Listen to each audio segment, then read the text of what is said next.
Hey guys, thank you so much for clicking on today's video. My name is Annalise and this is my channel where we get planty with it.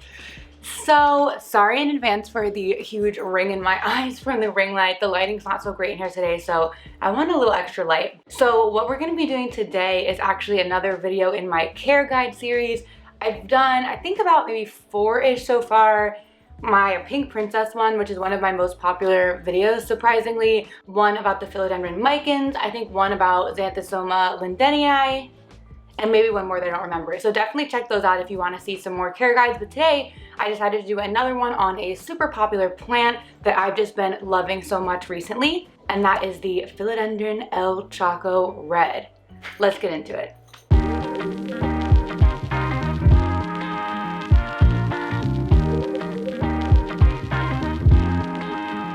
So before I show you how she's looking today, I want to take us back a little bit to last summer 2021, when I first got this plant. I actually did a video because I picked up a few wishlist plants all in the same month, and so I showed them all in one kind of haul video. I'll insert a little clip or maybe a picture of what the plant looked like when I first got it. It was just a couple little baby leaves, really healthy, really happy looking, but really small. And now we are pretty much a full year later, maybe a little bit less than a full year later, and this is her. Dun dun dun dun!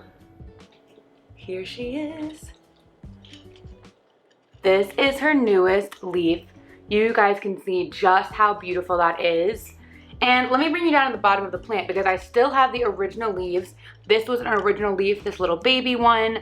I think this was an original leaf, and this one, maybe not that one because it put out this ripped one of my care, I think. So I think it might have just been the two bottom leaves, maybe three. I showed a picture, so that'll help. But it has grown considerably. You can see how many leaves it's put out and the size difference between the lower ones and this new one. Plus we have a new one on the way here.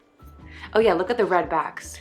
So stunning. But yes, this is the newest leaf coming out, so I'm super excited to see what that one's looking like. So let's hop into care for this beauty. First up, I will talk about the medium she's in because I think that really changes the type of care that I give her. Right now she's in a mix between spag and perlite. There's a little bit of leca in there as well, just kind of a random mix of substrate. Sometimes I just kind of throw whatever I have around into a mix. Like if I don't have enough spag and I need to fill the pot a little bit more, I'll throw some leca in or perlite or whatever. And so that's what she's in a mix of. I usually leave a little bit of a water reservoir at the bottom. I don't know if you guys can see, but the water is like maybe about to there or so.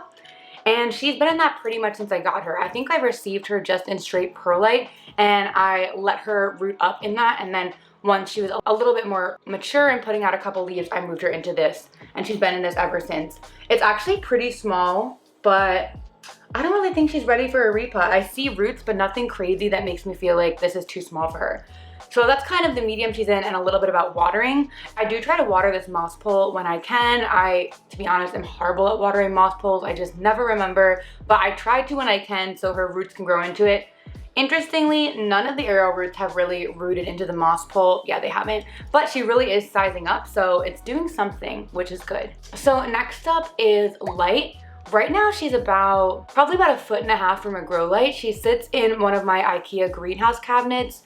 It's the I think it's the Fabricor, and so it's kind of a skinnier, taller cabinet, and she sits on the bottom of the cabinet and the grow light's obviously at the top. So it's probably about, you guys can't see what I'm doing, like probably 1.5 feet, maybe 2 feet from the plant, and that seems to be perfect. There's no yellowing from getting too much light, no sun bleaching, so that seems to be a really good distance for her. I haven't experimented having this in other light conditions, but that one has worked really well. In terms of humidity, I don't have a humidifier or anything in that cabinet, but the cabinet sits at around probably 55 to 60% on a typical day. So not super high humidity, but there definitely is more humidity than there is just in my regular plant room or living room or bedroom. So that's why she's in there. And then with fertilization, I don't know if this is advised, but I'm just gonna be honest about what I've been doing, what's been working for me. I use Dynagrow Foliage Pro fertilizer. Now I'm pretty sure that that is a hydroponic fertilizer because I had first gotten it to use and try out with my plants that are living fully in semi-hydroponic, in leca, and some who are just living in water.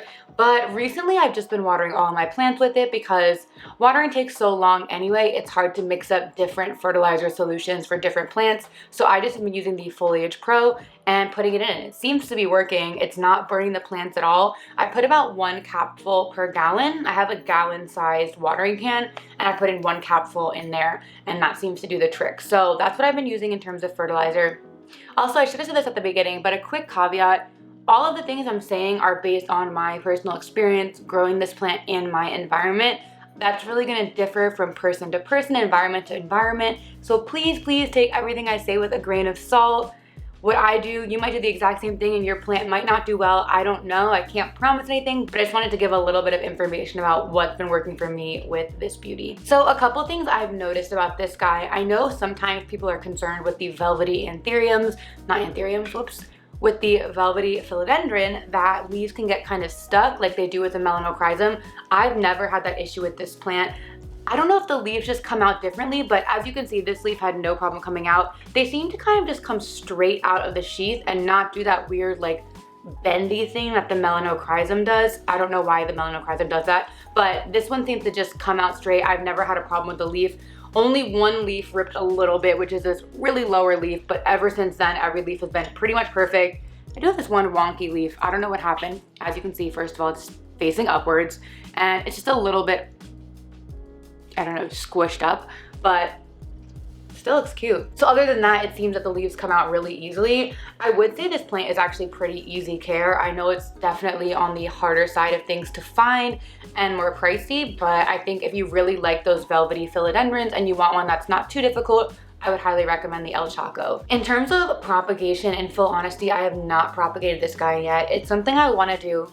And I know I posted about it on my Instagram that I was contemplating it to see if anyone would be interested in a cutting, but a lot of people were, and so I do want to cut it at some point, but every time I think about it, it starts to put out a new leaf and then I feel like I can't. So that's definitely something I want to do, maybe after this leaf or at the very most after the next leaf, because it is getting to the top of this pole, so I think I'm going to cut it back.